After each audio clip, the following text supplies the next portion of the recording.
Let me ask you about what's going on in these schools. So we saw this in Virginia. Ian's actually got one of these books. These are books that are rated as, this one right here, Genderqueer is rated. Genderqueer. I don't know if you guys have seen this We had yet. that in my testimony 2 days ago in the Senate in Harrisburg. 18 and up on Amazon. But these books are in grade school libraries. And when parents simply say, hey, this material is not appropriate for my kid, they get kicked out of these meetings. They get told not to speak. They get the boot. And then we're told just that this is the kind of stuff that grade school kids should have access to. So was there something that happened recently with you guys? Or, Yes. just tell me what your thoughts are. Yeah, we had a hearing in Harrisburg and brought in several testifiers, several moms from the southeastern part of the state. And one of the moms had a stack of about 10 different books, and she read from one of them, which was completely disgusting. It's repugnant. It's that bad. Do you remember which book specifically this one was? I don't. She read it. It was so bad that the committee chair said, okay, we understand now. But the pictures in some of those books that she had there are extremely graphic, and it's for elementary ed kids. And if you and I shared that materials with underage people, that would be an offense. We'd be arrested. That's right. It's that disgusting. Josh Shapiro, my opponent, supports that being in the libraries. We actually had a bill that would protect kids from obscene material in the schools, age-appropriate books, and it was called book banning by the Democrats, and our Democrat governor, Wolf, vetoed it, and my opponent cheered. On the same side here, they celebrate, of course, gender pronoun games in our schools. Our schools are becoming really a culture war class in Pennsylvania. Because they know if they can indoctrinate Yes. the kids, they get votes in And 18 years. kids 10 are years. told not to tell their parents if they're transitioning or which pronouns they're using, and the parents will get on board later on. Levine is part of this. The great Dr. Levine, our Secretary of Health in Pennsylvania now, the second most powerful health official in the nation here, and Admiral now, Woman of the Year. You can't make this stuff up. I mean, these people talk about defending women's rights, but they can't even define what a woman is now. I mean, it's That's just right. insane. Yep. Yeah, Matt Walsh is doing, I think he's doing a screening tour. I know he's got like a big rally in Tennessee. But you've seen Matt Walsh's documentary, What is a Woman? Yep. I mean, that's it right there. Look, I'm all for making sure people are living happy and healthy lives for the trans community. But what we're talking about now it's a simple issue. Parents saying, hey, me personally, I don't think it is right for my children to read a book that shows graphic sexual depictions. And they're being called book burners, Yep. fascists, transphobes. Domestic terrorists, if you talk too loud in a school board meeting. Something's really weird about that. Yeah, there is. You know what I would just say?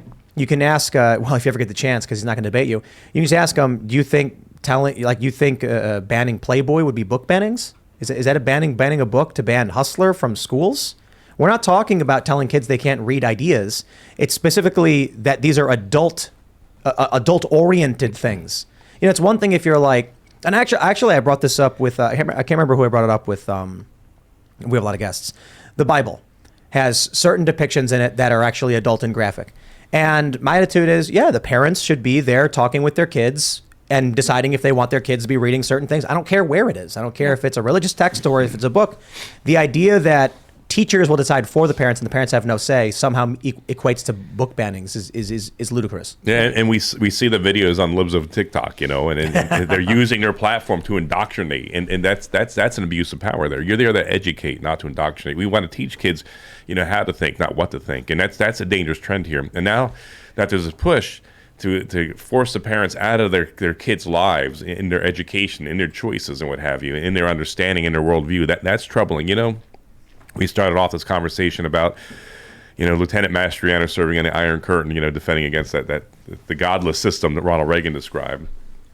And in those days, during the Soviet Empire, of course, schools were used to indoctrinate, to socialize and indoctrinate according to the edicts of the rulers. And and I remember I'm so glad it's not like that in America, but we're seeing that coming here in America. Are you familiar with ESG? I am. So that's I view that as like the Chinese Communist Party, but for the Western version. Yes. They've got the Chinese Communist Party has an office in all of their major companies, so that they have political control with how these companies operate. ESG is basically the same thing. It's a workaround to get ideology into the business. You know what though? I think it's not working. I think we're seeing the backlash. There are many states. I think West Virginia cut ties with businesses based on ESG. What was this story? You want to pull that one up? Yeah. I think we talked about it recently. They said that they wouldn't do business with a specific company based on ideology. Penalizes major companies for embracing ESG. West Virginia did that. This there you is go. About 4 months ago. Good.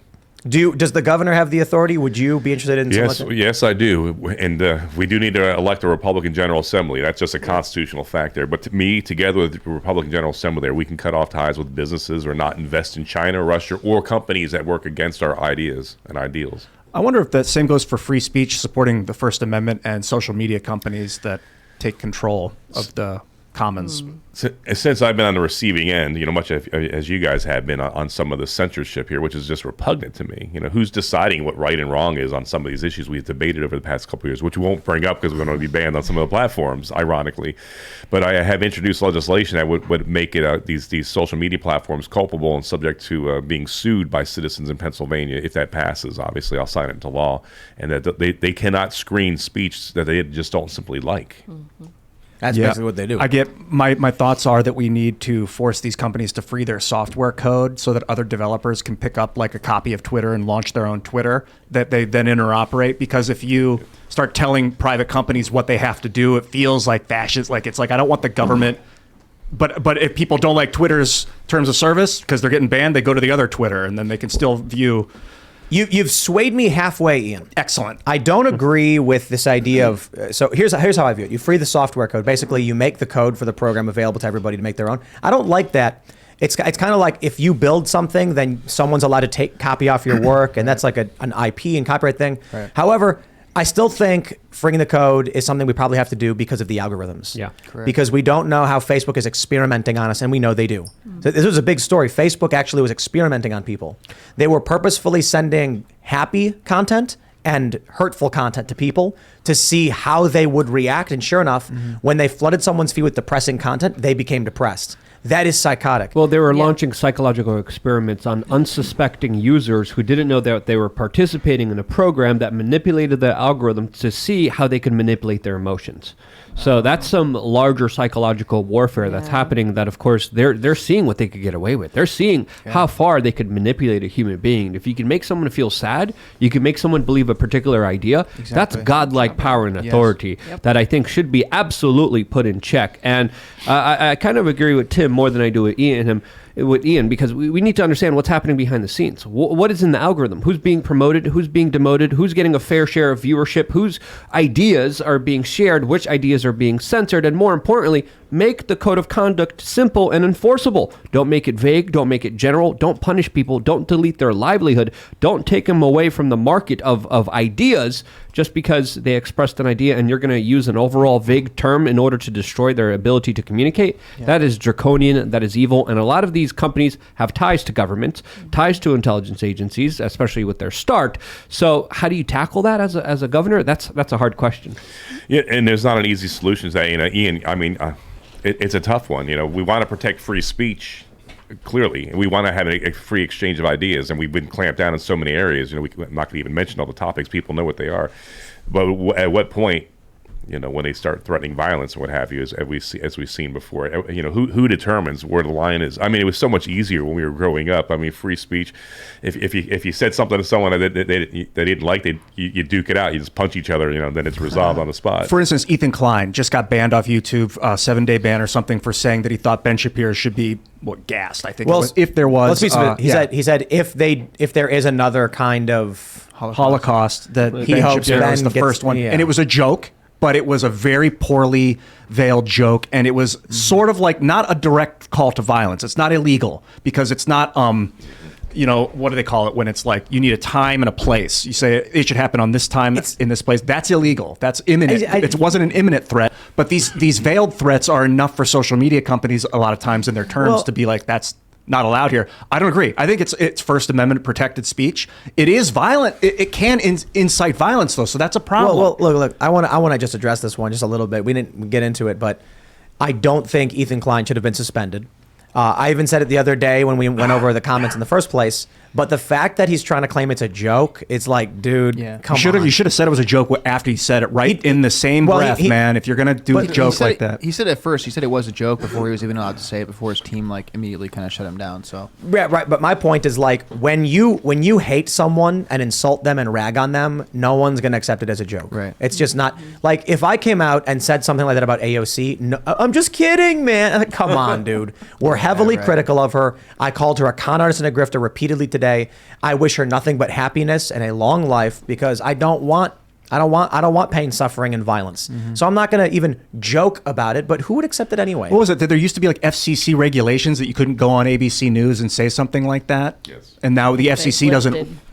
What's that? I think a lot of the restrictions on the media have been lifted, rules have been changed that's allowing a lot more of this garbage. So we had a FCC would say like, yeah, it's legal, but it's not allowed on the network. But now there's no, it's not allowed on the network talking. Well, it's up to these private First Amendment companies instead of the FCC. It's definitely illegal. It's legal to do it, but whether or not it's righteous, I don't know, or justified or any of that.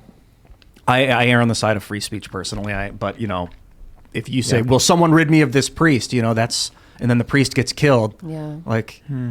Yeah, I don't think you should. I don't think that should be banned. I don't think what Ethan Klein said should get him banned. I think we should all get to hear it and then be like, "Wow, that was gross," Yeah. But if he thinks it's a joke and he thinks it's funny, that's fine. I kind of think that, look, people are allowed to tell jokes. I'm not gonna get a comedian fired because he said jokes I don't like. I'm just gonna be like, no, I'll watch something else. That's the thing. I don't think they understand right now. Ethan's attacking or being very critical of Ben Shapiro because Ben said, if another Holocaust happens, I hope Ethan and his family escape. But that's just me. And then he's like, these fascists, they don't get it, blah blah blah. And I'm like, dude, when the people on the left say that we should ban comedians, censor people, and shut them down, that's extremism. That's authoritarianism. Yeah. I don't think y'all should be banned because it's simple. I'm an adult, and I'll be like, I'll watch something else. He's a comedian. He's not funny because he says mean things about me. It's like, okay, I'll just watch something else. I co-founded Minds, the social network Minds, and it's basically First Amendment. It's whatever's legal in Connecticut is legal on the site. And you have weird rules like spam, which don't exist in the Constitution that you got to kind of make. There's interesting things. Doxing, for instance. Yes. That's First Amendment protected, but I don't think it should be allowed. Yeah, I agree. But that's a challenge, though, then, right? Because if you want to uphold the First Amendment, people are allowed to hold up your address on a placard. I mean, the white pages used to do it. Now we try to keep it a little bit more private. So what do you do? I just think I think there's one rule. I'm like, doxing. We can ban that. Yeah. Right. Yeah. Definitely on a slippery slope here, and it's happened so quickly to us since 2020. This is why I like the idea of freeing the code, because I want to leave the decision up to the network creators of if they want to ban doxing on their network or not. Right. We just got to find where free the code doesn't mean like give out your IP and all the information, the intellectual property you've actually done and writing that code. There has to be a line where it depends on what kind of business you are. I think it depends on what kind of we've talked about this too with like whether Twitter's a platform or whether it's publishing this information. I don't know. It has to be discussed. It has to be worked out because it should be a platform. It should be like a phone company, and the tweets should be on me. Have nothing to do with Twitter. Right. That's why we need to. I hope when Elon buys this, I hope he just decentralizes the whole thing, and just says like, I no longer have the ability to ban anybody. Bye. Have a nice day. That'd be fantastic. Yeah. He'd definitely make Twitter great again. Yeah. Well, I think one of the challenges, to be realistic, is people can create fake accounts and then spam the platform with garbage. So and they can do illegal stuff too. And if you don't ban it, then that's the cops' problem. But if you're a network owner and someone puts something illegal up and you don't immediately remove it, you're complicit in decentralizes it. Like I said, if Elon removes his ability by putting Twitter out as a decentralized system, and he just says Twitter no longer has the ability to ban accounts. Like it's hosted on other servers and people can host their own servers. He federates it or something. Yeah, then it's that person. Yeah. Yeah. Right. Then the police can go to you. Yeah. I mean, look, dude, if you go out in the street and if you go into a hotel and start screaming racist things, they're not going to come and shut down the hotel. Yeah, that'd be great. Like, oh, the hotel is hosting this offensive speech. Let's say you go in there and incite violence. Not going to go in the hotel and be like, well, it was in your space, so you're in trouble. No, they're going to arrest you. Yeah. So that's the way it should be. If you go onto Twitter and you say this stuff, Twitter should be like, help police. Yeah. There's a guy on our platform inciting violence and committing crimes. Yeah, that's how Minds does it right now. There you go. Oh, yeah, man. Simple as that. Good. Thanks for checking out this segment from the Timcast IRL podcast. But if you want to check out the full show live, tune in Monday through Friday at 8 p.m. And if you want more special access content, head over to timcast.com and become a member. Your membership helps sustain this company, keep our journalists employed, makes this show happen, and you will get access to exclusive members-only segments of the Timcast IRL podcast, and there's a massive library to check out. So again, go to timcast.com or tune in Monday through Friday at 8 p.m. and we'll see you all there.